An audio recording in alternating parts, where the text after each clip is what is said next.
अच्छा जी, so today we'll be solving this paper. This is October November 2024, paper 4 variant 2 O levels chemistry. इसको जल्दी से start करते हैं. um what is, Ali. Okay, question number 1 से शुरू करेंगे. मैं इसके साथ साथ आई वुड अप्रिशिएट आप लोग मेरे साथ जो है ना इसको कॉपी करें. ठीक है. और दूसरा ये, मैं जो साथ साथ जो छोटे छोटे नोट्स बनाऊंगा ना, तो उनको काइंडली जो है ना आप लोग आई वुड से कि उनको भी साथ साथ जो है ना कॉपी करें. ठीक है. Student does an experiment to make pure hydrated copper sulphate crystals. ठीक है. उसको प्योर हाइड्रेटेड कॉपर सल्फेट के क्रिस्टल्स बनाने हैं. The student makes aqueous copper sulphate by reacting dilute acid with excess copper two oxide. Basically जो है ना copper two oxide को रिएक्ट करूंगा विद डाइल्यूट एसिड. अब जनरली एक बात करते हैं. आप किसी एक एसिड को रिएक्ट कर रहे हो विद कॉपर टू ऑक्साइड. ठीक है. To form copper sulphate. मुझे कोई बच्चा बताएगा यहाँ कौन सा एसिड इस्तेमाल होगा?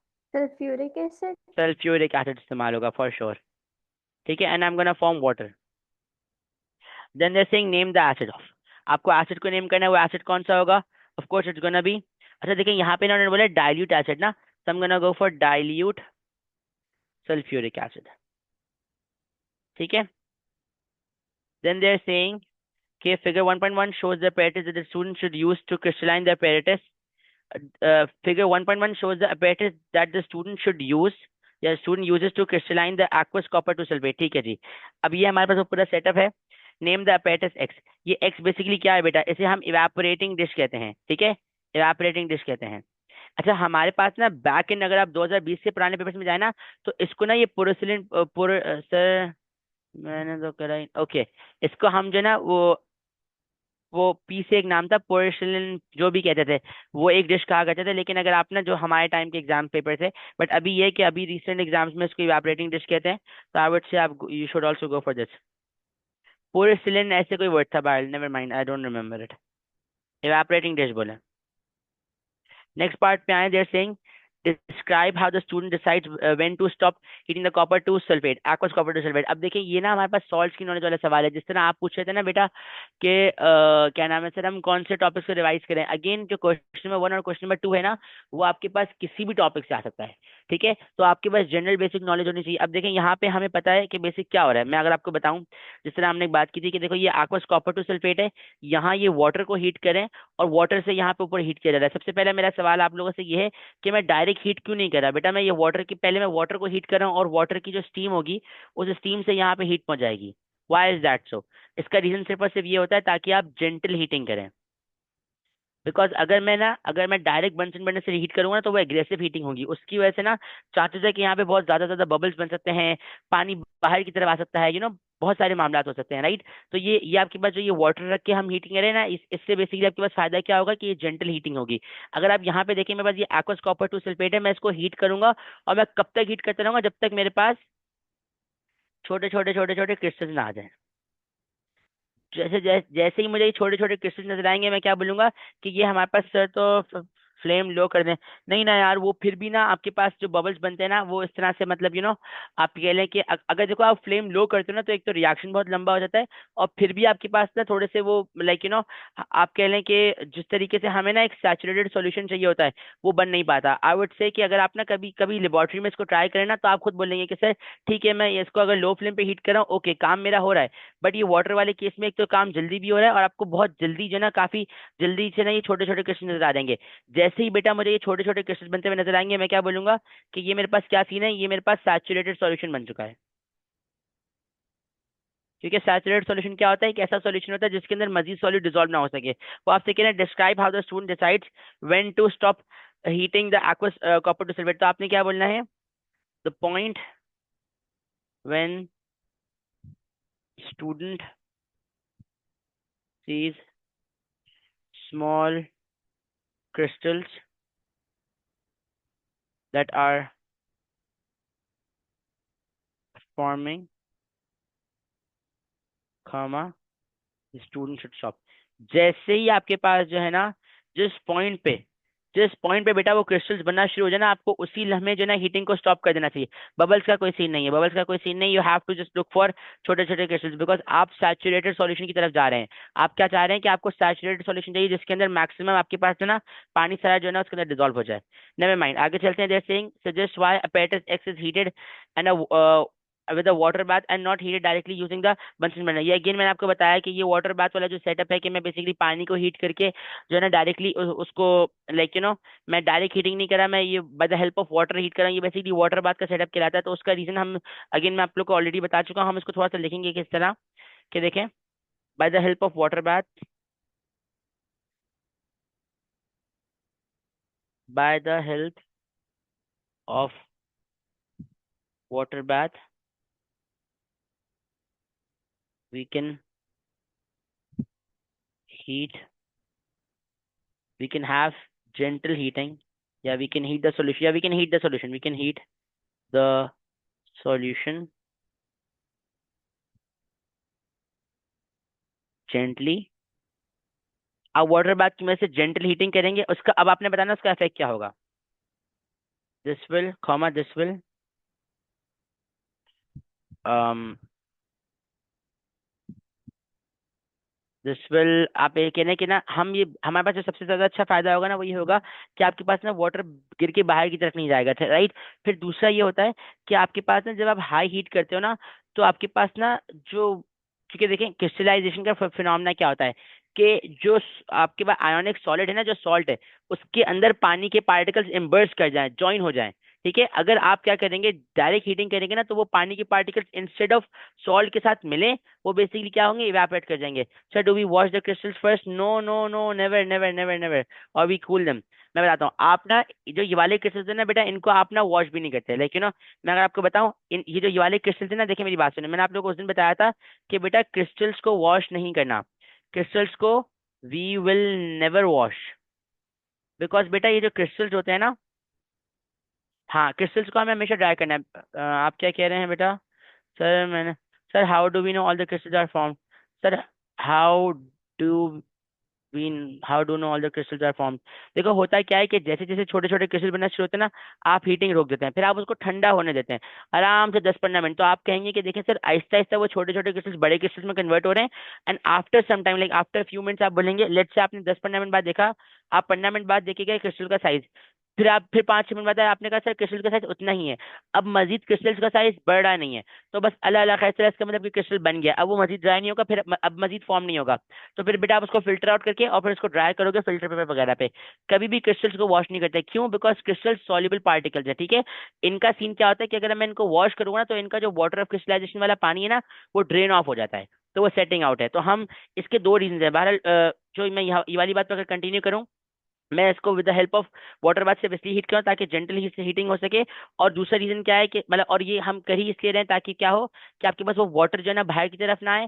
और दूसरा रीजन क्या है कि अगर आप ज्यादा हीटिंग करेंगे ना तो वाटर के पार्टिकल्स सॉल्ट के अंदर इम्बर्स होने के बजाय इवेपोरेट कर जाएंगे। मैं यहाँ पे एक ही बात लिख दूंगा बिकॉज ऑलरेडी 2 मार्क है। I am gonna say this will prevent water to spill, spill, हाँ स्पिल ही कह देंगे, स्पिल या स्पिट कहते हैं, स्पिट कहते हैं आई थिंक, यस, बाहर जाने को स्पेल कहते हैं ना।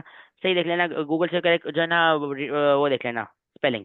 To spell out of evaporating, evaporating dish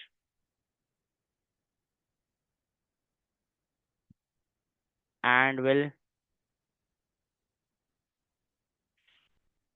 allow to crystals and will allow and will, I would say and will result in forming of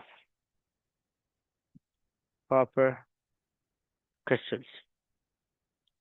मैं आपसे ये कह रहा हूँ महद कि हम लोग ना वाटर बाथ से जब हीट करेंगे ना बेटा तो उसका फायदा पता है क्या होगा। उसका फायदा ये होगा कि ये जो क्रिस्टल्स है ना जब आप इसको हीट करेंगे वाटर बाथ की मदद से, सबसे पहला फायदा ये होगा कि ये जो पानी के पार्टिकल्स है ना, वो जो बबल्स हैं वो बेसिकली बाहर नहीं गिरेंगे। मतलब पानी जो है ना बाहर की तरफ नहीं गिरेगा। अगर आप डायरेक्ट हीट करोगे ना, तो डायरेक्ट हीट करना एक थोड़ा ना स्ट्रॉन्ग हीटिंग वाला प्रोसेस कहलाता है। उससे चांसेस है कि बेटा पानी के पार्टिकल्स बाहर गिर जाए।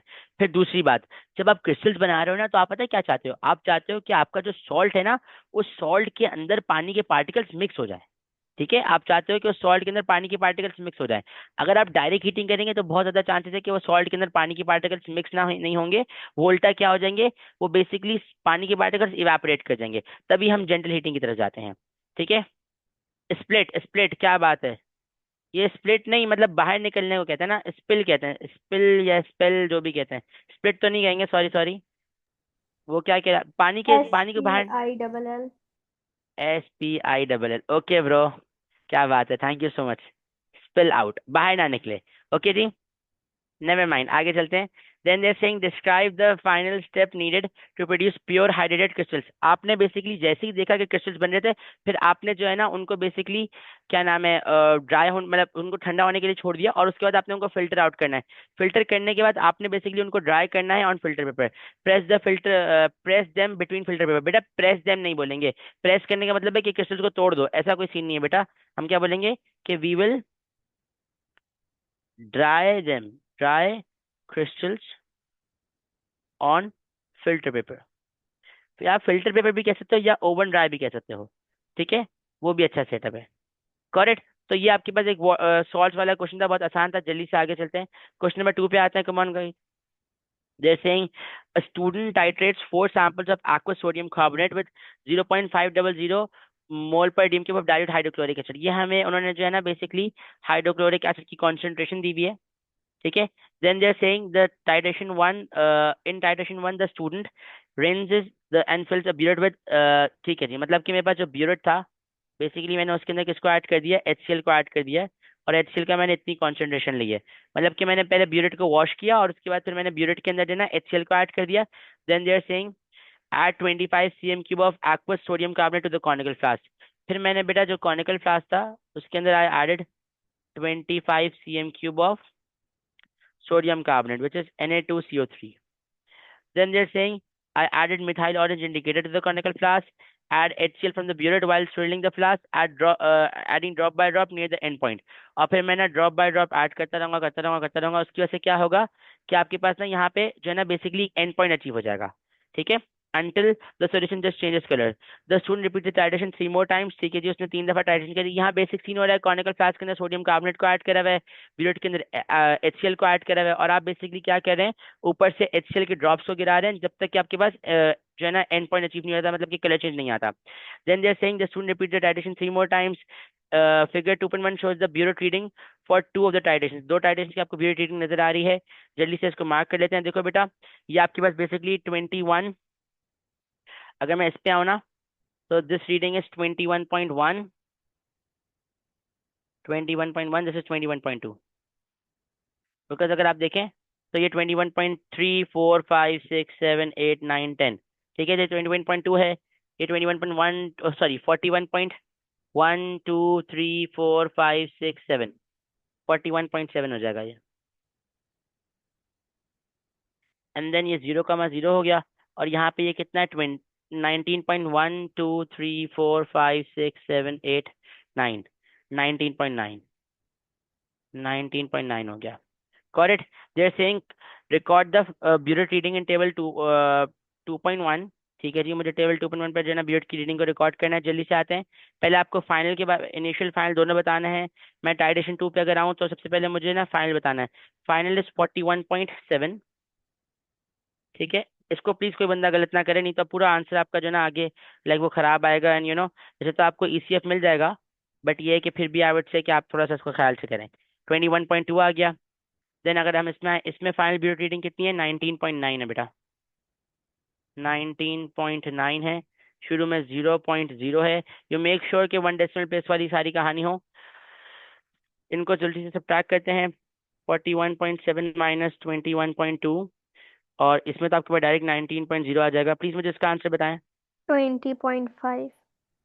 20.5, और इसका बताएं। 40.4 माइनस 20.3, 20.1। 20.1। हमें दो नियरेस्ट पॉसिबल जो है ना उनको कंसिडर करना है। ये मैंने सही लिया ना, 21.1 21.2 हो गया, 41.7 भी है, बेहतरीन, 19.9 भी सही है। हमें दो बेस्ट साइटेशन को लेना है। I am gonna go for these two. ठीक है। वैसे आप ना 20.1 एंड 20.5 के बीच में भी 0.4 का डिफरेंस है, एंड तो 20. 19.9 नहीं होगा? ओ माय डेज,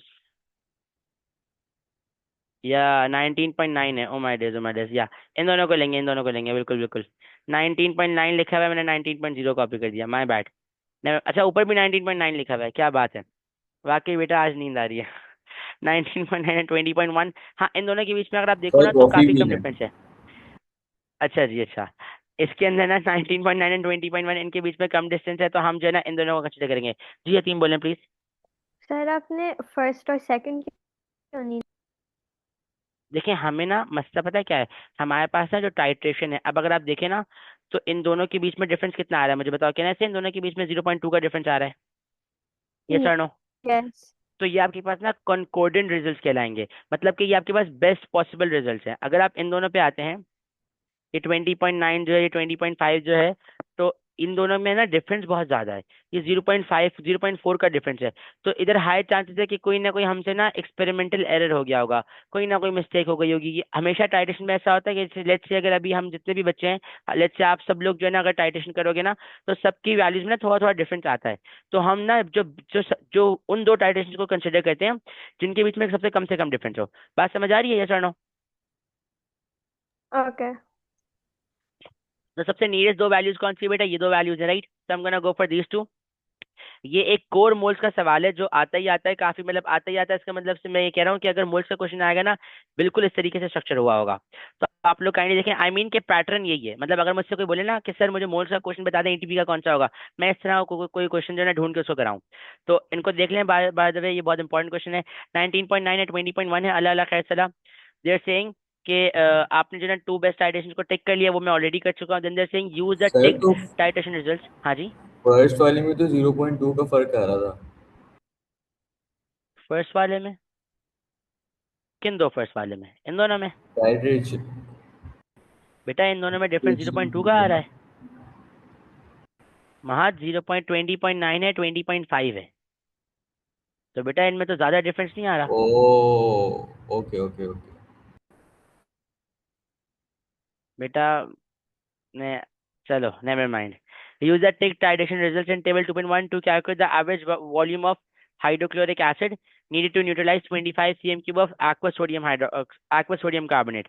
ठीक है जी, तो आपने बेसिकली क्या करना है, इनका एवरेज लेना, दैट्स इट। तो कोई उसका मसला नहीं है। 19.9 20.1 है, we have 19.9 plus 20.1 divide by 2 करेंगे, इसका आंसर आ जाएगा 20.0। कंफर्म भी कर लें प्लीज। ठीक है।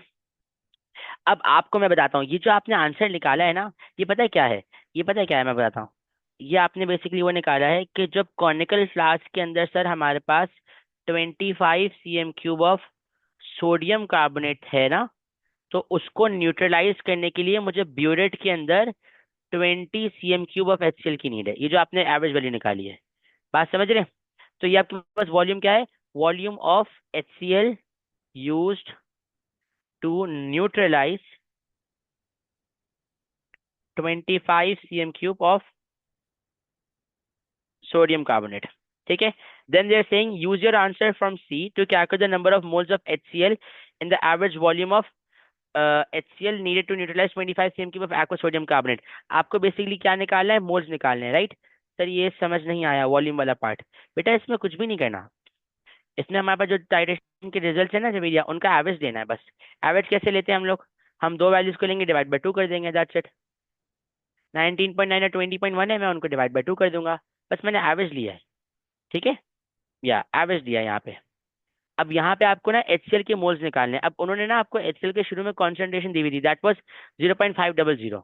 ठीक है, ये देखो यहाँ की हुई है 0.500। तो हम क्या बोलेंगे कि आपके पास बेसिकली क्या होता है, फॉर्मूला होता है concentration equals to moles over volume, moles equals to concentration into volume. Concentration basically कितनी है, 0.500। वॉल्यूम कितना है आपके पास, बेसिकली 20 cm³ है।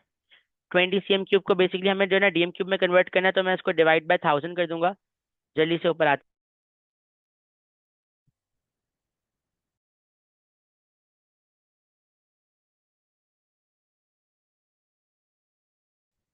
है, मुझे कोई आंसर बताया, शाबाश। 0.01। हाँ जी, इसका क्या आंसर आएगा बेटा? 0.01। मतलब कि आपके पास ना 0.01, ये जो मोल्स है ना, ये मोल्स ऑफ HCl है इन 20 cm³। ठीक है, जो कि अब आपके पास ना एग्जैक्टली यहाँ न्यूट्रलाइजेशन के अंदर 20 cm³ ऑफ HCl लगा है, 25 cm³ ऑफ सोडियम कार्बोनेट लगा है, राइट। आगे चलते हैं, शाबाश। Then they're saying the equation for the reaction between hydrochloric acid and the sodium carbonate is this. ये आपको इक्वेशन नजर आ रही है। Use your answer from D to calculate the concentration of sodium carbonate. Give your answer to three significant figures. अब ये बहुत आसान क्वेश्चन है, मुझे सब बच्चे जरा आराम से इसको देख के बताएं, मतलब खुद से देखें, इंशाल्लाह मैं बताता हूँ खुद से। आपको यहाँ पे मोल्स ऑफ HCl आपने ऊपर निकाले, राइट। आपके पास यहाँ पे इक्वेशन रेशियो गिवन है। आई कैन से कि सर मुझे साफ साफ नजर आ रहा है कि HCl एंड सोडियम कार्बोनेट, इनका मोल टू मोल रेशियो 2:1 का है। इनका मोल टू मोल रेशियो सर कौन सा है? 2:1 का, राइट।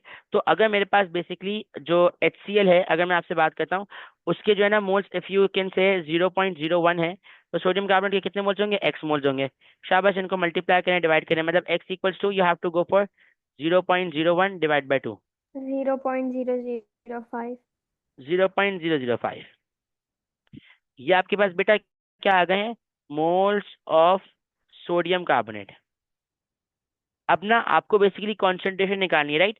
अगर आप लोग याद करें, मैंने ऊपर क्या बताया कि आपने सोडियम कार्बोनेट का कितना वॉल्यूम लिया था? 25 cm³ लिया था, राइट। आप बोलेंगे सर फॉर्मूला होता है concentration equals to moles over volume. हमें मोल्स कितने हमारे पास? 0.005 है। वॉल्यूम कितना बेटा? 25 cm³ है। इसको डिवाइड बाय 1000 करें, 1 2 3, 0.05 DM³ हो जाएगा। इन दोनों को डिवाइड करें, 2 आएगा मेरे ख्याल आंसर शायद। क्या आंसर आ रहा है जीरो बताएं? Point zero zero two point two 0.005 divide by 0.2 आ रहा है, बिल्कुल। तो हमारे पास कॉन्सेंट्रेशन क्या आ गई बेटा? 0.2 आ गई। This is the concentration of sodium carbonate. क्या सब बच्चों को ये बात समझ आ रही है, यस और नो? ये तीन यस। पार्ट्स मैं आपको बता रहा हूँ कि ना, ये जो तीन पार्ट्स है ना, अगर टाइटेशन का सवाल आता है ना मोल्स का, मैं आपको बता रहा हूँ कि एग्जैक्टली ये वाला पार्ट सेम है। ये बिल्कुल सेम आएगा, इसके अलावा अलग नहीं आता। अच्छा देखो, मैं सेम कह रहा हूँ ना, इसका मतलब ये नहीं है कि पेपर में पढ़ोगे नहीं, आंखें खोल के पढ़ना बेटा। लेकिन ये पार्ट ये पार्ट और ये जो ये पार्ट है ना, ये बिल्कुल सेम है। अब इसके बाद वाला जो सीन है ना, वो थोड़ा डिफरेंट होता है। समटाइम्स वो आपसे परसेंटेज प्योरिटी निकलवाएंगे, समटाइम्स परसेंटेज यील्ड निकलवाएंगे, समटाइम्स कोई और काम करवाएंगे, जैसे वो यहाँ पे करा रहे हैं। अब यहाँ पे देखिए, वो आपसे पता है क्या कह रहे हैं? वो आपसे कह रहे हैं the student is provided with 150 cm³ of aqueous sodium carbonate। Use your answer to E to calculate the mass of sodium carbonate in 150 cm³ of the solution. अब मेरी बात समझना, आपके पास जो है ना sir volume, moles and concentration वगैरह जरूरी है कि सेम आंसर आए हैं? समझ नहीं आई बात आपकी बेटा, क्या कहनी? दोबारा बोलें, दोबारा बोलें। जैसे अभी आपने ये वॉल्यूम और ये मोल्स वगैरह निकाले हैं, तो ये जरूरी है कि आपका आंसर और लाइक हम लोगों का भी आंसर सेम है, या हम लोग अलग अलग वैल्यूज ले सकते हैं? नहीं नहीं बेटा, इस केस में तो ना सब लोग सेम वैल्यूज देंगे ना, बिकॉज हम लोग सब एक्सपेरिमेंटल डेटा से जा रहे हैं। तो मेरा और आपका आंसर बिल्कुल सेम आना चाहिए। यहाँ तक मेरा आप मोल्स वाले क्वेश्चन में मेरा आपका आंसर बिल्कुल सेम आना चाहिए। ठीक है। अब ना यहाँ पे वो आपसे ना एक छोटी सी बात ये कह रहे हैं कि देखें, the student is provided 150 cm³ of aqueous sodium carbonate. जो स्टूडेंट के पास ना लेबोरेटरी में पूरा सैंपल था ना, पूरा बीकर जो था, उस बीकर के अंदर ना वी हैड 150 cm³। नहीं नहीं बेटा, वो दूसरे क्वेश्चन में होती है, मैं बताता हूँ ये वाली बात आपको क्वेश्चन के एंड में बताता हूँ। आपके पास ना जो बीकर का पूरा गिवन था ना, उसके अंदर 150 cm³ ऑफ सोडियम कार्बोनेट था। ठीक है। वो आपसे कह रहे हैं use your answer to E to calculate the mass of sodium carbonate 150 cm³। अब आपसे वो कह रहे हैं कि ना आपके पास बीकर के अंदर, अब यहाँ ना सब बच्चे केस समझे बेटा, बीकर के अंदर 150 cm³ ऑफ सोडियम कार्बोनेट था। आपने बेटा बीकर में से ना 25 निकाला है, 25 निकाल के रिएक्ट कराया, बिकॉज देखो आपने सोडियम कार्बोनेट का कितना वॉल्यूम लिया था बेटा? 25 cm³ लिया था, राइट। यस और नो? ऐसा ही है, सब बच्चों को बात समझ आ रही है? देखिए इस केस को समझे कि लेबोरेटरी में मेरे पास 150 cm³ था, मैंने कितना रिएक्ट कराया? 25 कराया। अब मेरा दिमाग क्या बोल रहा है कि मैं ऐसे बोलूंगा, ओके सर, अगर 25 cm³ ऑफ सोडियम कार्बोनेट के अंदर, सोडियम कार्बोनेट के अंदर कितने मोल्स थे बेटा? 0.005 मोल्स थे, राइट। अगर 25 सीएम क्यूब के अंदर 0.005 मोल्स है, तो 150 सीएम क्यूब के अंदर कितने मोल्स होंगे? एक्स, क्रॉस मल्टीप्लाई करते हैं इसको जल्दी से, शाबाश। हम बोलेंगे sir X equals to 150 times 0.05, denominator में 25 आ जाएगा। कमान बेटा इसका आंसर बताएं शाबाश जल्दी से। जीरो जहां तक बात पॉइंट रही, जीरो थ्री हाँ जी हाँ जी, 0.03। ये मेरे पास बेटा मोल्स आ गए हैं इन 150 सीएम क्यूब, राइट। अब आपको बेसिकली मास निकालना, फॉर्मूला होता है moles equals to mass upon M R, right. And mass equals to moles into M R. आपके पास जो मोल्स हैं वो कितने हैं? 0.003 था या 0.03 था? 03 0.03 टाइम्स आपको सोडियम कार्बोनेट का एमआर निकालना है। सोडियम कार्बोनेट का एमआर निकालना बहुत आसान है। Na2CO3 होगा, सोडियम के दो एटम्स हैं, 2 times Na is 23, right, plus carbon is 12, oxygen is 3 times 16। इसका बताएं एमआर क्या आ रहा है, शाबाश। पहले सिर्फ एमआर बताओ। 106 106। अब यहाँ 106 को से मल्टीप्लाई करके मुझे बताएं मास क्या आ रहा है बेटा? 3.18 3.18। प्लीज बेटा कोई सब बाकी सब बच्चे भी जो है ना मेरे साथ टैली करते हैं, मतलब इनके साथ टैली करते हैं, तो आपका आंसर आ जाएगा 3.18। अब जरा मेरी बात सुने, ये आंसर ऐसे नहीं लिखेंगे, पहले आंखें खोल के जरा हम ना सिग्निफिकेंट फिगर्स पे आते हैं। जल्दी ऊपर आओ, जल्दी ऊपर आओ। यहाँ मुझे बताओ कितना कितना सिग्निफिकेंट फिगर है? कहना ऐसे 3SF है, यस और नो? बिल्कुल 3SF है। यहाँ 3SF है, यहाँ 3SF है, हर जगह 3SF है। मेरा आंसर 3SF होना चाहिए। ये भी 3SF है बेटा, ये भी 3SF है। ये मैंने 3SF में नहीं लिखा है। ये जीरो, अगर आप ये 0.2 लिख के आएंगे बेटा मार्क्स कट जाएंगे। इसको 0.2 आगे 3 जीरो लिखने पड़ेंगे, सॉरी 2 जीरो तो बस 3SF जाना है। अरे ये बात समझ, हर जगह 3 सिग्निफिकेंट फिगर चले तो 0.2 लिखेंगे, मैं बता रहा हूँ मार्क्स कट जाएंगे। 0.2 डबल जीरो करना पड़ेगा। You have to go for 3 significant figures, marks cut जाएंगे वरना। ऑलराइट, मुझे 3 सिग्निफिकेंट सर अगर चेंज है, चेंज हुआ, चेंज हुआ मतलब what do you mean by change हुआ? लाइक सिग्निफिकेंट फिगर चेंज हुआ है? मैं आपसे वही तो कह रहा हूँ कि आपने क्वेश्चन को देखना है। जैसे कि देखो ना, यहाँ भी 3SF है, क्वेश्चन में A1SF हो, 2SF हो, A1000SF हो, जस्ट फॉलो द क्वेश्चन, जो जो क्वेश्चन में डाटा गिवन है उसके हिसाब से आंसर करें। यहाँ भी देखो 3SF है। करेक्ट, बात समझ आ रही है, यस और नो? नेक्स्ट पार्ट पे आते हैं। मैं बता रहा हूँ कि ये आपके पास ना, ये इनिशियल सॉल्यूशन से मेन सॉल्यूशन के अंदर जो है ना वो बेसिकली मास या वॉल्यूम निकाल या मास या मोल्स निकालने की कहानी करते हैं। या तो ये वाला पार्ट आता है, या तो परसेंटेज प्योरिटी वाला पार्ट आता है, तो परसेंटेज यील्ड वाला पार्ट आता है। तो ये दो चार ही पार्ट्स आते हैं इसके। Never mind, second last question पे आते हैं, पार्ट पे आते हैं। जैसे state why the conical flask is swirled while HCl is added to the from the burette. बेटा आप उसको, स्विल्ड का मतलब आप उसको जो है ना इस तरीके से हिला क्यों लेते हो? उसको हिलाने का मकसद ये होता है सर, निकल रहा है यहाँ पे, ओके एक सेकेंड एक सेकेंड। हम उसको हिलाते इसलिए तो टू मिक्स, ताकि आपके पास पता है क्या हो, आपके पास जो कंटेंट्स ऑफ द सॉल्यूशन है ना वो प्रॉपर्ली मिक्स हो जाए। तो मैं इसको ऐसे कहूंगा, सो दैट, बस एक मिनट रुकेंगे, बस एक मिनट रुकेंगे। So that the so that the contents of solution are evenly mixed. पूरी कहानी करेंगे बेटा। सर अगर to make a mixture, no no no no no, state why the HCl is added drop by drop near the end point. आप drop by drop क्यों end करें? ताकि आप ना मेक श्योर कर सकें कि आपका वॉल्यूम जो है ना एंड पॉइंट को एक्सीड ना करे। बिकॉज आप ड्रॉप बाय ड्रॉप इसलिए ऐड करें ताकि आपको ना पता चल सके। लेट्स से आपने इकट्ठा ऐड कर दिया और आपका एंड पॉइंट जो है ना आगे चला गया ना, तो फिर आपके पास गलत रिजल्ट आएंगे।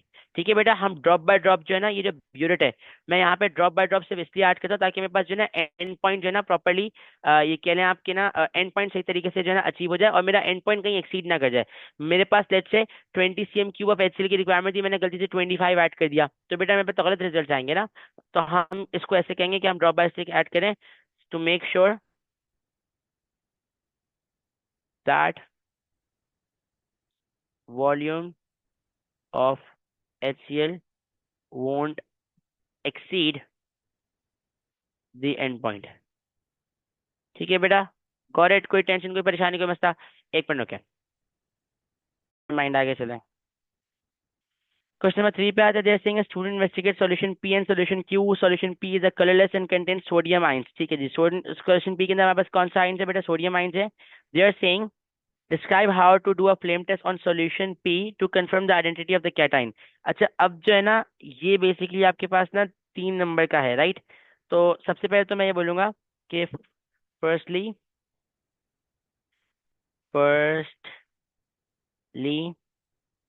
Take an inert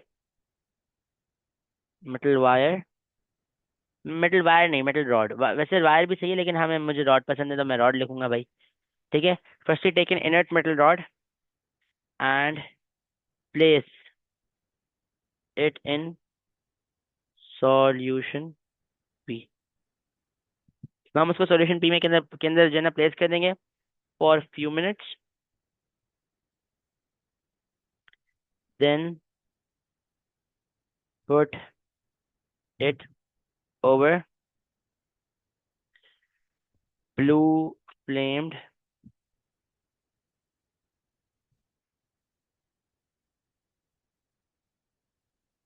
open hole Bunsen burner. ये हमारे वही बेसिक स्टेप्स है जो हर क्वेश्चन, जो इस तरह के बहुत सारे क्वेश्चन अभी हमने देखे हैं उसमें चले जा रहे हैं। Bunsen burner and then you will observe. अब ना यहाँ पे ऑब्जर्व, वो आपसे कह रहे हैं यहाँ पे 2 बातें हैं। अब ये ना अगेन 3 मार्क का है, इस पे बहुत सारे बच्चे जो है ना, क्योंकि देखिए होता क्या है, मैं आप लोग एक बात बताता हूँ। अगर ना हम एक टाइप ऑफ क्वेश्चन करते हुए आ रहे होते हैं ना, पेपर में वो क्वेश्चन दिखता है, बंदा फौरन शुरू हो जाता है। आई वुड से रिलैक्स। बहुत एग्जामिनर तेज है, जैसे कि इस क्वेश्चन के अंदर बहुत होशियारी है भी। देखो उन्होंने क्या बोला है, describe how to do a flame test on solution P to confirm the identity of this cation. मुझे बताएं ये इस कैटाइन, सोडियम कैटाइन की जो है ना आइडेंटिटी कैसे कंफर्म होगी। आपको क्या नजर आएगा मुझे बताओ, कौन से कलर का फ्लेम नजर आएगा। येलो। येलो फ्लेम नजर आएगा। एंड हम क्या बोलेंगे कि पहले आपने उसको डिप किया, ओपन हेयर ओपन होल जो है ना बेसिकली ब्लू फ्लेम बंचेस बनने के सामने रखा, and then you will observe कौन सा कलर, हमें कौन सा कलर नजर आएगा, येलो फ्लेम नजर आएगा। And then you will observe yellow flame. आपका जो 3rd नंबर है ना बेटा, वो इसकी वजह से मिल रहा है, बिकॉज उन्होंने क्या बोला कि how to confirm the identity of this cation. तो वह कैसे कंफर्म होगा, जब आपको येलो फ्लेम नजर आएगा। करेक्ट, मेक सेंस, कोई टेंशन कोई परेशानी कोई मसला। नेक्स्ट पार्ट पे आते हैं। They saying solution P contains an anions compose anion an anion which is compose of nitrogen and oxygen. Describe a test to identify the anion in solution P. आपको basically जो है ना anion का test बताना है, which is compose of nitrogen and oxygen. बेटा ये कौन सा एनाइन है मुझे बताओ। अमोनिया। नाइट्रेट आइन है, नाइट्रेट आइन है। अमोनिया के अंदर तो नाइट्रोजन और हाइड्रोजन नहीं होता, ओ ओ यस। अमोनियम आइनों के अंदर, राइट। बट ये आपके पास नाइट्रेट आइन है, राइट। तो हम इसमें क्या बोलेंगे, सबसे पहली बात कि add sodium hydroxide, then add aluminium foil, and after that heat the solution gently। ठीक है, फुल स्टॉप। फिर आप क्या बोलेंगे कि now test the gas with damp litmus paper. आपने टेस्ट करना है गैस को with damp litmus paper. Observation क्या होगी, डैम्प रेड लिटमस पेपर। यहाँ भी आपने विद डैम्प रेड लिख दो, damp red litmus paper will turn. आपके पास जो डैम पेपर होगा वो क्या हो जाएगा, इट विल टर्न ब्लू। और आइडेंटिटी ऑफ द एनाइन कौन सा होगी आपके पास। अच्छा, ऑब्जर्वेशन में बात करनी है और ना, damp red litmus paper will turn blue as ammonia gas, because वो डिस्क्राइब भी कह रहे हैं और मुझे उसको बताना भी है। As ammonia gas will be evolved, will be evolved. आप रिलीज भी कह सकते हैं बेटा। और आइडेंटिटी ऑफ द एनाइन क्या हो जाएगा, आप बोलेंगे इट्स अ नाइट्रेट आइन। सर टेस्ट दिए होते हैं ना, जी जी बिल्कुल बिल्कुल। अच्छा देखिए महत कह रहा हूँ, सॉरी अयान, टेस्ट गिवन होते हैं, देखो नीचे बिल्कुल गिवन है। लेकिन मैं आपसे कहूंगा कि अगर आप लोग को टेस्ट नहीं याद होंगे ना, अगर किसी बच्चे ने मेरी वाली रिकॉर्डिंग नहीं देखी जिसमें मैंने टेस्ट वगैरह बताए हैं, तो आप लोग के लिए मुश्किल होगा बेटा, टेस्ट को देखते हुए करना आसान नहीं है। यकीन माने जब तक आपके दिमाग में टेस्ट नहीं है, आप आइडेंटिफाई नहीं कर पाएंगे चीज़ों को। तो ये थोड़ा समस्या है। अब ये 6 नंबर का सवाल था, आप देखो तो सही।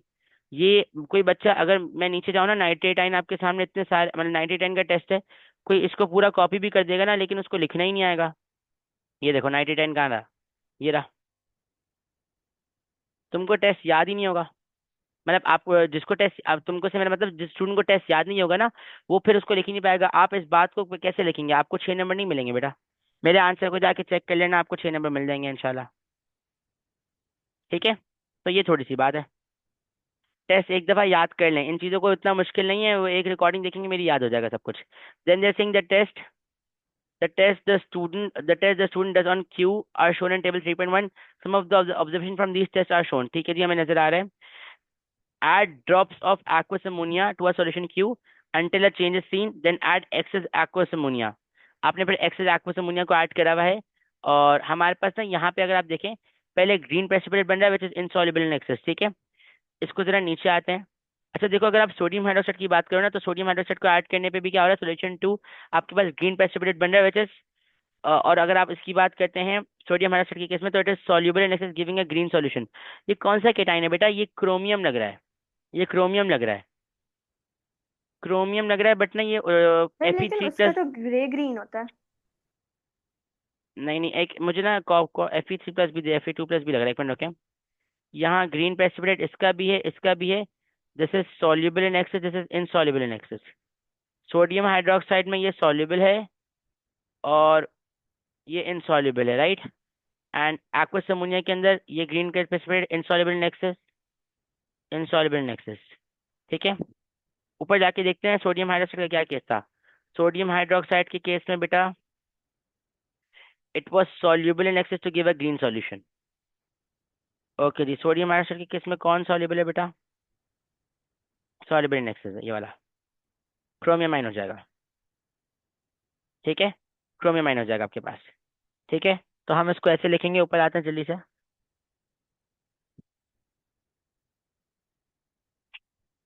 यहाँ पे मैं लिख दूंगा कि मेरे पास ये, यहाँ पे ना इन दोनों बातों से ये बात कंफर्म हो रही कि मेरे पास Cr3+ आइन है। Then they're saying aqueous silver nitrate to solution Q. ये सिल्वर नाइट्रेट बेटा आपके पास टेस्ट होता है for halides, test for halides है। और इसमें क्या हो रहा है, आपके पास व्हाइट प्रेसिपिटेट फॉर्म हो रहा है। व्हाइट प्रेसिपिटेट का क्या मतलब है आपको पता है? व्हाइट प्रेसिपिटेट का मतलब है कि इस कंपाउंड के अंदर आपके पास यहाँ पे Ag कौन सा बना है बताएं? Chlorine sir.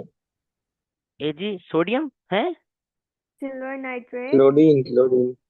क्लोरीन, क्लोरीन बेटा। सिल्वर नाइट्रेट तो हम हतीम ऐड करें, add aqueous silver nitrate to a solution Q, white precipitate form हो रहा है, मतलब कि आपके पास सिल्वर AgCl प्रोड्यूस हो रहा है। देखें इसको ऐसे याद करेंगे, ये जो है ना नाइट्रेट, जब भी आप ऐड करते हैं ना सिल्वर नाइट्रेट को, तो बेटा ये होता है test for halides.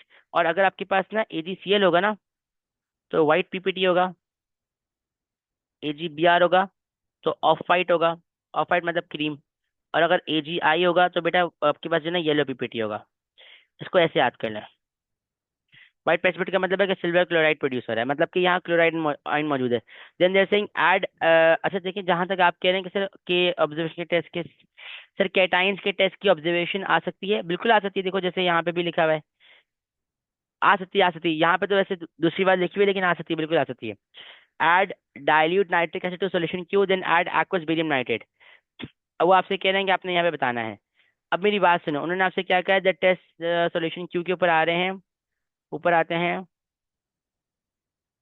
Solution PN solution Q है, और कोई खास बात नहीं की हुई उन्होंने।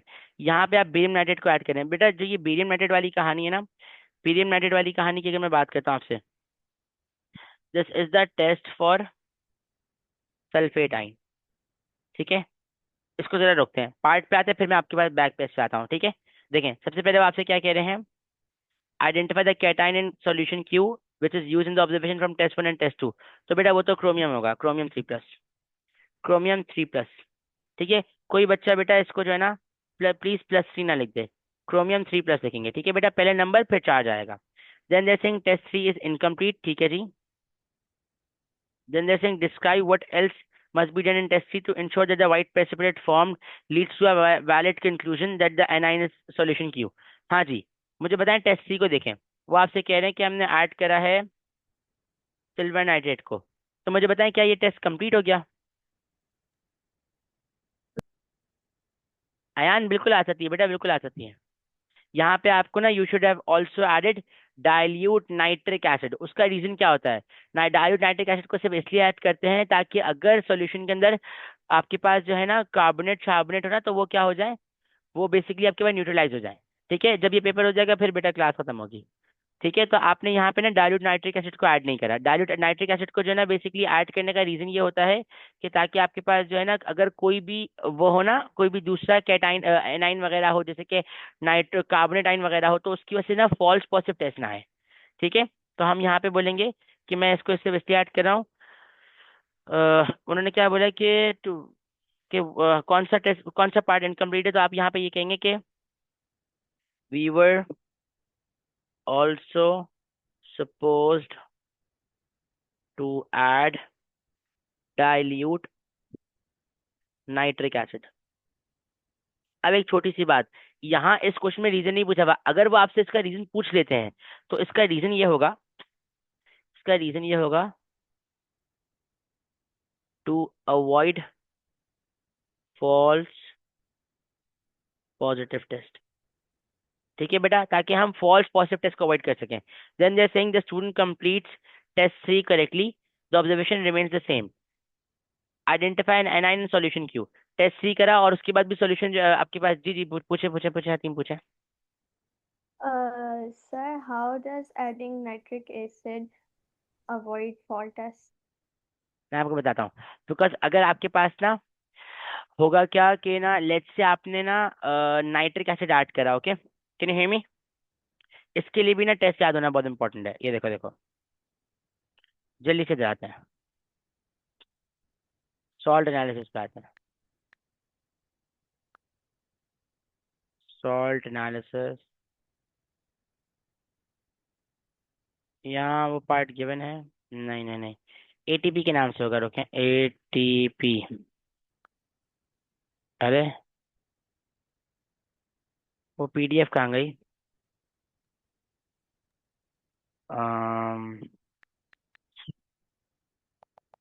कैटाइंस के नाम से देखता हूँ.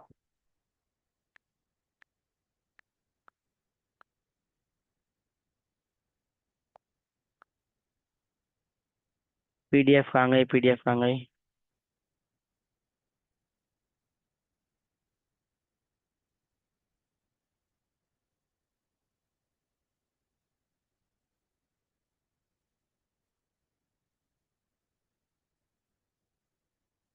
दोबारा लिखना पड़ जाएगा.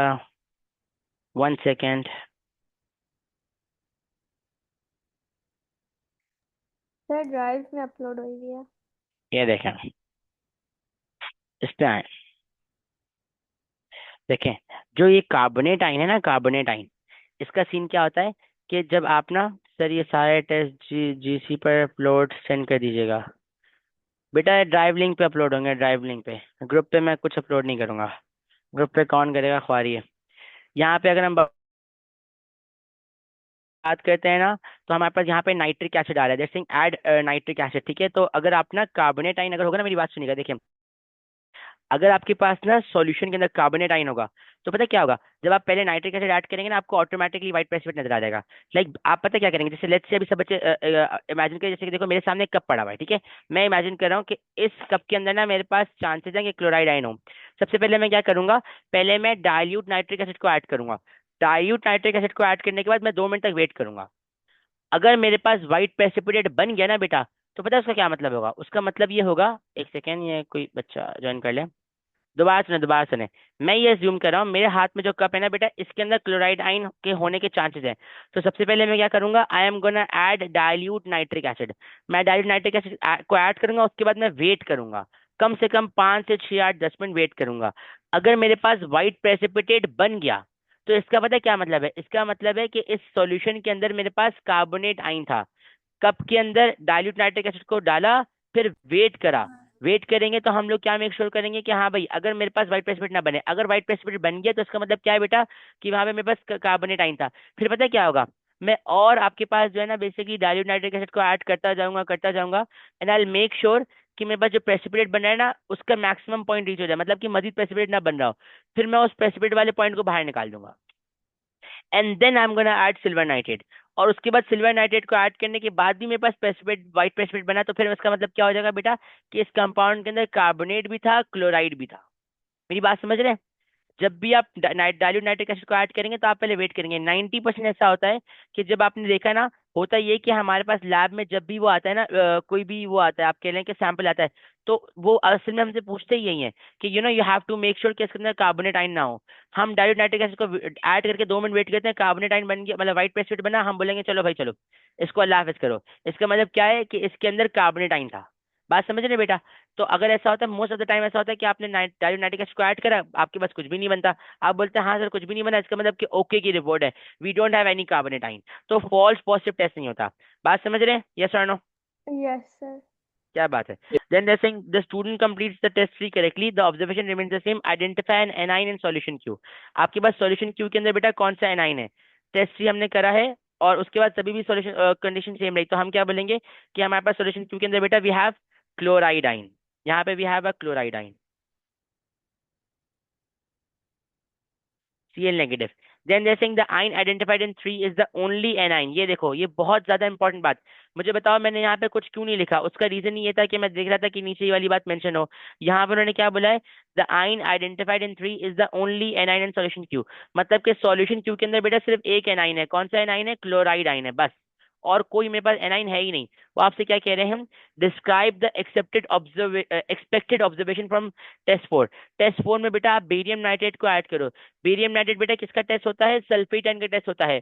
अभी उन्होंने आपको बताया कि सॉल्यूशन क्यू के अंदर we only have chloride ion. इसका क्या मतलब है बेटा कि जब आप बेरियम नाइट्रेट को ऐड करोगे तो आपको नो चेंज नजर आएगा, नो चेंज। क्यों? बिकॉज अगर सल्फेट आयन होता तो बेरियम सल्फेट बनता, और बेरियम सल्फेट बनता तो व्हाइट प्रेसिपिटेट आता। बट वो तो आपसे कह रहे हैं कि सॉल्यूशन क्यू के अंदर सिर्फ क्लोराइड आयन है, तो नो बिल्कुल लिख सकते हैं, बिल्कुल सही कह रहे हैं महादा, नो प्रेसिपिटेट लिख दें, नो प्रेसिपिटेट लिख दें, कोई मसला ही नहीं है। ठीक है, तो हम इस बात को ऐसे लिख देंगे कि describe the expected observation for test 4, हम क्या बोलेंगे? नो चेंज, नो चेंज लिख दें, नो प्रेसिपिटेट लिख दें, बिल्कुल सही बात है, कोई मसला ही नहीं है। नेक्स्ट पार्ट पे आओ, solution Q is acidic, describe the observation when solution Q is added to sodium carbonate. बेटा सॉल्यूशन क्यू अगर एसिडिक है, सोडियम कार्बोनेट के अंदर ऐड करोगे तो क्या होगा? एसिड प्लस कार्बोनेट क्या बनाता है बेटा? Salt plus water plus, come on come on सही बता रही है बेटा, बोले। Hydrogen नो वे कार्बन बेटा, डाइऑक्साइड। Carbon dioxide. बिल्कुल acid plus carbonate will form salt water plus carbon dioxide gas. मैं आप लोग को बोलूंगा, आप लोग इलेक्ट्रोलिसिस, एसिड बेसिस ऑक्साइड्स और सॉल्ट्स, इनको तो प्रॉपर रिकैप करें, ठीक है, और एक्सपेरिमेंटल टेक्निक्स को भी करें, ठीक है। तो हम क्या बोलेंगे, अब कार्बन डाइऑक्साइड गैस प्रोड्यूस होगी तो मुझे बताओ, ये मुझे बताएं क्या नाम है, मूसा आप बताएंगे, आपने बताया था ना मूसा, जब कार्बन डाइऑक्साइड गैस प्रोड्यूस होगी तो उसकी ऑब्जर्वेशन क्या होगी? एफरवेसेंस। एफरवेसेंस होगी, राइट। क्या बात है बेटा, गॉट इट, बेहतरीन सीन हो गया। ठीक है जी, अल्हम्दुलिल्लाह ये वाला क्वेश्चन हो गया। मुझे बताएं इसमें किसी को कुछ पूछना है, कोई टेंशन, कोई परेशानी, कोई मसला? प्रेसिपिटेट बेटा पूरा लिखेंगे पूरा। नेक्स्ट पार्ट पे आए, क्वेश्चन नंबर 4 पे आए। शाबाश, इसको रीड करें, I am giving you 1 minute, इसको रीड करें, बस 5 मिनट्स के अंदर इसको रैप अप करेंगे। देखें वो आपसे क्या कह रहे हैं कि ये आपके पास ना एक बेसिकली मेटल है, मतलब ये एक बेसिकली एलॉय है, ठीक है, MUNTZ एक एलॉय है जिसके अंदर जिंक है एंड कॉपर है, जिसके अंदर जिंक है बेटा और क्या है? कॉपर है। वो कह रहे हैं जिंक रिएक्ट करेगा विद डाइल्यूट सल्फ्यूरिक एसिड और copper will not react with dilute sulphuric acid, ठीक है। जो जिंक है बेटा it's gonna react with dilute sulphuric acid but copper will not gonna react with dilute sulphuric acid. They are saying plan investigation to find the percentage by mass of zinc in the powdered sample of metal which contains only zinc and copper. आपको percentage by mass of zinc निकालना है in this alloy. you have to find the percentage by mass of zinc in this alloy. ठीक है? Your plan must include the use of common laboratory apparatus, Munz metal and dilute sulfuric acid, and no other chemical should be used. आपको apparatus बताने हैं, method and use of use the measurements to take, procedure to ensure that the percentage determined is as accurate as possible. ठीक है? And how to उन्होंने आपसे बोला कि method to use in the apparatus बताने, procedure to ensure that the percentage is as accurate as possible, and the how the measurements are used to determine the percentage mass of. ठीक है, ये सारी बातें बेसिक चीजें बतानी है. सबसे पहले हमने क्या करना है? First of all I am gonna leave sir we would mix and filter insoluble copper. या बिल्कुल सही कह रहे हैं आप, सही कह रहे हैं. देखें, आपने पहले 2 लाइन छोड़ दें. मैं सबसे पहले क्या करूंगा, देखें. Firstly take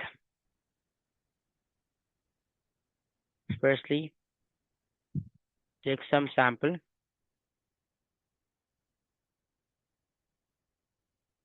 sample of Munz alloy and record the mass, of sample by either you can say top pan balance,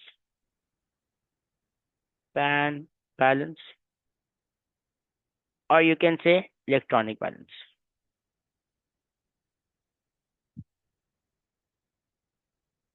ठीक है, पहले आपने जो है सैंपल लेना है मुंस मेटल का एंड रिकॉर्ड करना है उसके मास को of the sample by top pan balance या फिर electronic balance. now by using, I would say, measuring cylinder,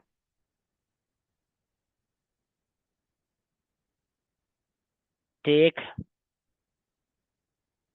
excess amount of acid कौन सा है बेटा? dilute sulfuric acid, dilute sulfuric acid, and add it into a beaker. ठीक है, आपने basically Excel अलग से apparatus का नाम लिखना है. हाँ बिल्कुल ऊपर लिखना है. देखो तभी तो 2 लाइनें छोड़ी हैं. पहले जरा इसको देखें, उसके बाद उस पर आते हैं. आपने क्या करना है? By using measuring cylinder take excess amount of dilute sulfuric acid and add into the beaker. Now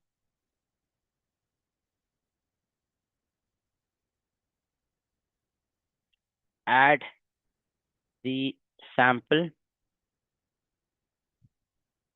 into the acid and start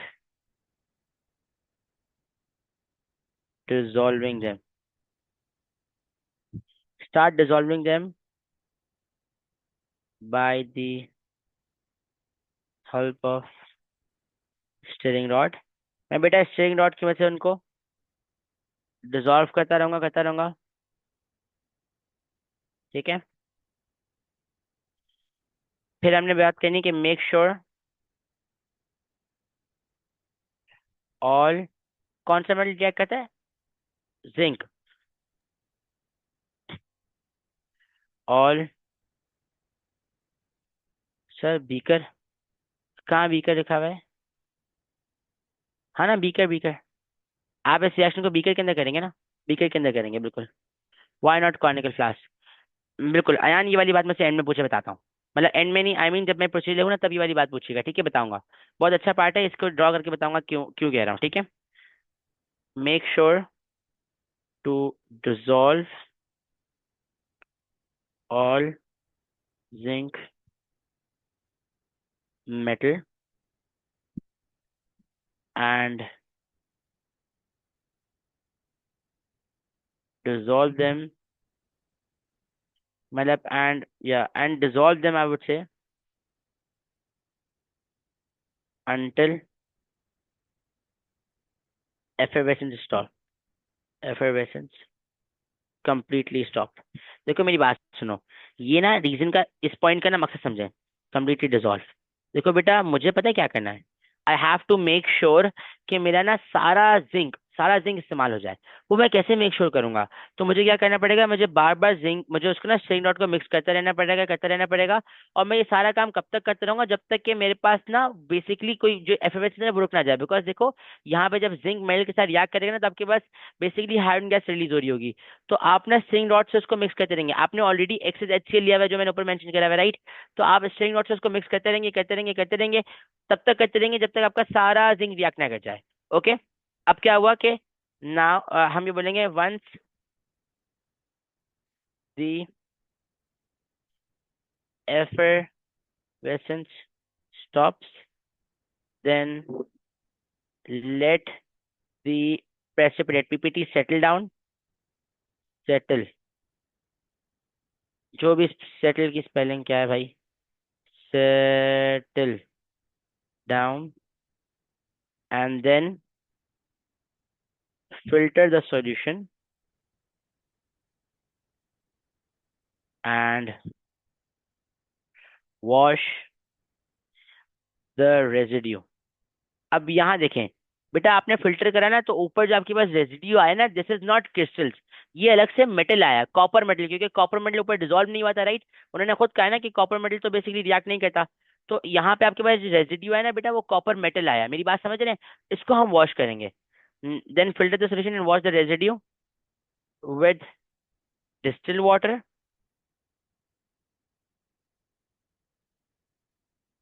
and, आप क्या कह रहे हैं Mahad? Okay bro, let it be, spelling को बाद में देखेंगे। And wash the residue with distil water and dry it on filter paper. जो बेटा ये रेजिड्यू है ना, ये residue is basically your copper, जो कि रिएक्ट नहीं करा। ठीक है, फिर हम क्या बोलेंगे? आप इसमें ना ये वाली बात कह सकते हैं कि रिपीट दिस एक्सपेरिमेंट। नहीं नहीं नहीं, अभी पहले वाली बात ना करो, पहले वाली बात कह दो कि now record the mass of unreacted, no no no, unreacted भी छोड़ो, record the mass of dried residue and in order to obtain, yeah, record the mass of dry residue. Now record the mass of dry residue to find the mass of copper in the sample. जो dry residue बेटा उसका मास निकालेंगे तो मुझे पता है क्या पता चल जाएगा कि इस सैंपल के अंदर कितना कॉपर था। Then to obtain percentage by mass of zinc in sample, use the following formula।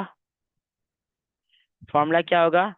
Percentage by mass of zinc in Muntz alloy. कैसे निकालेंगे? मास, यहाँ लिखेंगे mass of sample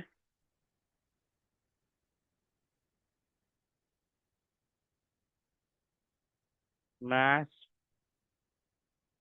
of sample subtract mass of copper, denominator में mass of sample, then times it by 100। जब आप इस फॉर्मूले को इस्तेमाल करेंगे तो आपको परसेंटेज बाय मास, मैंने इसको बहुत गंदा सा लिखा हुआ है, दोबारा से लिख देता हूँ। You will get percentage by mass of zinc in Muntz metal. अब यहाँ बस ना लास्ट का एक आध पॉइंट आपको ये करना पड़ेगा, वो ये करना पड़ेगा, यू विल सी के उन्होंने आपसे कहा था ना कि भाई आपके पास जो है ना, जो आपके पास जो वैल्यूज है वो एज एक्यूरेट एज पॉसिबल है, जो वैल्यूज है वो एज एक्यूरेट एज पॉसिबल है। तो आप ये कह सकते हैं कि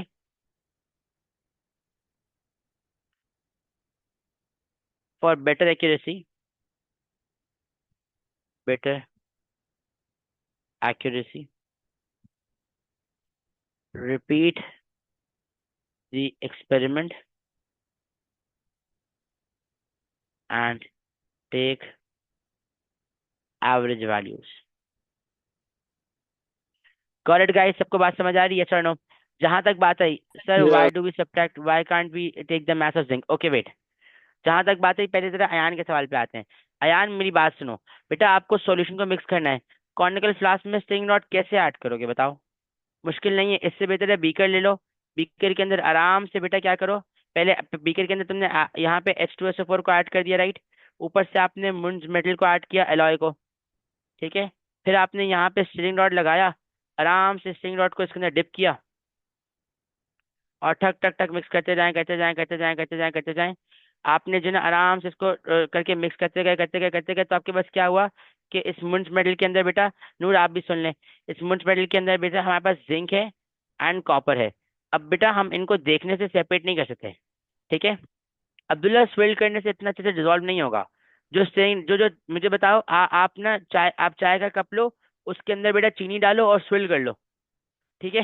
स्विल कर लो तो चीनी मिक्स हो जाएगी, या चम्मच से चीनी मिक्स करोगे आप, ये करोगे आपकी अम्मी अब्बू आपको बोलेंगे बेटा माय, वो बोलेंगे हमारा बच्चा पागल ही हो गया, लाइक मेक सेंस। चीनी को बेटा मिक्स करने के लिए चम्मच से करना पड़ेगा ना बेटा, ऐसे कप को घुमाते रहेंगे मजा भी नहीं आएगा, राइट। एंड नेवर माइंड वो मुंज मेटल की, अगर हम कॉपर की, जिंक और कॉपर की बात करते हैं ना, तो मुंज मेटल के अंदर जिंक और कॉपर था बेटा, जिंक रिएक्ट कर रहा था इसके साथ, कॉपर रिएक्ट नहीं कर रहा। तो हम क्या करेंगे, जब स्टिरिंग रॉड से बेटा इसको रिएक्ट कराएंगे ना बेटा, तो हमारे पास ना कॉपर रिएक्ट कर जाएगा और यहाँ पे in the form of residue ये बेसिकली अनरिएक्टेड कॉपर आ जाएगा। फिर बेटा मैं इसको जब फिल्टर आउट करूंगा ना, फिल्टर आउट करूंगा तो फिल्टर करने में फुल खानदानी काम हो जाएगा। फिल्टर करने में क्या होगा, आपके पास फिल्टर पेपर के ऊपर you will get your, the residue will be your unreacted copper. Unreacted का मतलब कि ये वो मतलब ये कॉपर है, मतलब जिसने रिएक्ट ही नहीं करा। और जो फिल्ट्रेट होगा ना बेटा, उसके अंदर you will have zinc sulphate, ठीक है। तो आप बेटा इस कॉपर को जब ड्राई करके इसका मैथ लेंगे ना बेटा, तो पता है क्या होगा, आपको जो है ना बेसिकली मैथ ऑफ कॉपर मिल जाएगा, ठीक है। अब नूर हमें इस क्वेश्चन के अंदर ना percentage of math of zinc निकालना था। मैंने सैंपल के मैथ में से कॉपर के मैथ को माइनस करा, तो जिंक का मैथ आ जाएगा बेटा, बिल्कुल आ जाएगा। डिवाइड करूंगा टोटल मैथ से, टाइम्स 100 कर दूंगा। But sir after filtration zinc will be the filtrate, can't we just heat and then measure its mass? No, zinc won't be the filtrate. Just tell me one thing. Zinc will react with sulfuric acid, isn't it? Yes or no? Yes. Noor, unmute yourself. Unmute yourself. जब zinc बेटा H2SO4 के साथ react कर जाएगा, don't you think वो zinc convert हो जाएगा zinc sulphate के अंदर? So your filtrate is not zinc, it's zinc sulfate. आप मेरी बात समझ रही हैं? We can't measure its mass. Sample तो सामने खड़ा हुआ है, मिक्स हुआ है, मैं दोनों को मैच कर नहीं सकते। और अगर आप उसको H2SO4 के साथ रिएक्ट करा देंगे बेटा, तो आपके पास जिंक सल्फेट आ जाएगा। आप उसका मैच कैसे निकालेंगी? आप रेजिड्यू से कॉपर का मैच निकाल लो, उसको ओरिजिनल मैच से माइनस कर दो, तो ऑटोमेटिक जिंक का मैच आ जाएगा। Isn't it yes or no? Yes. Does that make sense now? Yes, sir. Okay जी। So that is it for this paper. This was October November 2024 paper 4 variant 2 O levels के अल्हम्दुलिल्लाह 4 paper हो गए।